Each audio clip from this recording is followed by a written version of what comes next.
ଏଇ ବୋଉ ମୋର ଆଉ ଗୋଟେ କବିତା ଏଇଠି ବାପା ବାପା ତୁମେ ହେଲା ମୁଁ ପଢ଼ିକି ଶୁଣଉଛି ତୁ ଶୁଣେ ହେଲା। ବାପା ତୁମେ ଘର ମନ୍ଦିରର ମେଘନାଦ ପାଚେରୀ ହୃଦୟ ଅଳିନ୍ଦରେ ଜୀବନ୍ତ ମୂର୍ତ୍ତିଟେ। ତୁମ ବିନା ଜୀବନଟା ଲାଗେ ତୁଚ୍ଛ ଅନୁର୍ବର ଟାଙ୍ଗରା ଭୂଇଁଟେ। ତୁମ ସତ୍ତା ବିନା ସବୁ ଅନ୍ଧକାର ଅଲୋଡ଼ା ଅସଜଡ଼ା ଆଉ ବିପର୍ଯ୍ୟସ୍ତ। ତୁମେ ପରିବ୍ୟାପ୍ତ ବୁଢ଼ା ବର ଗଛ ଓହଳ ପରି ବହଳ ଆଉ ବିସ୍ତୃତ। ତୁମେ ଥିଲେ ସବୁ ରାଜଥାଟ ସବୁଥିରେ ରାଜକୀୟ ପରିପାଟି।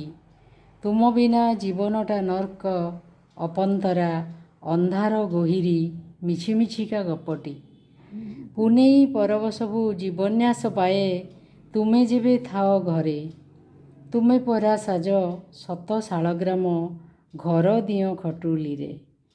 ତୁମ ଅସ୍ତିତ୍ୱ ଡହ ଡହ ଖରାଟାରେ ବଉଳ ଗଛର ଛାଇ ପରି ଘଞ୍ଚ।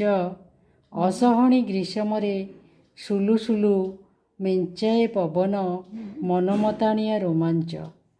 ତୁମେ ଯେବେ ଫେର ପ୍ରବାସରୁ ଘର ବାସେ ଅତର ଅତର ଚାରିଆଡ଼େ ସବୁଜିମା ଭରେ କରିଦିଅ ସତେକି ମନ୍ତର।